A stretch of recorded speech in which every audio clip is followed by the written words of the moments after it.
we know that we have a diverse workforce. We know that, when you look around at our 200 events, they were just such amazing events because we had such diversity in the rooms, in the spaces that we filled. So we don't have a diversity issue. We have an inclusion and we have a development issue, I think. And we're asking organisations to be a little bit uncomfortable. We're asking organisations to do things that are not quite what they used to do it.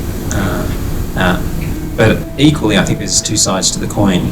And as an individual, you owe it to yourself to make yourself a little bit uncomfortable.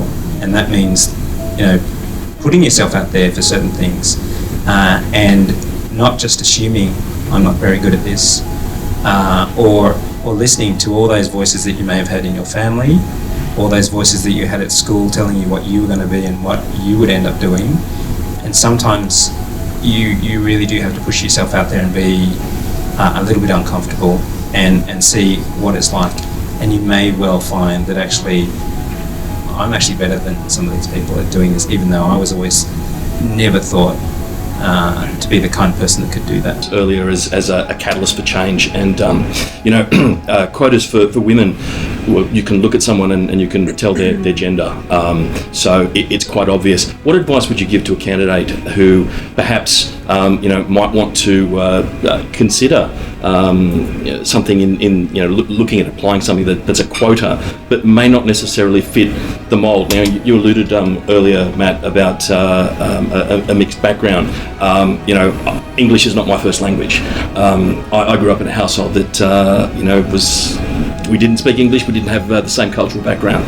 So I guess I would feel like a bit of a fraud, given how I look and talk and that sort of thing about applying for something in a quota space that's called cultural diversity. What advice would you have for someone like me? And I think it's really important, that point that you talked about, your American colleagues would take it at face value. Having worked for American companies in the same way, yeah, absolutely. So how do I get over myself? The fact that we're actually having this conversation right now is in itself a really good thing, and I don't mean this just to say, okay, this is a great positive moment in all our lives or for Westpac in general. It's actually a point in terms of civilization and also humanity itself that Australia and, okay, I'm going to say something a bit controversial, but the West actually has this while the rest of the country, of the world doesn't. We actually have these conversations here. It's something unique to this culture and Europe and everywhere else.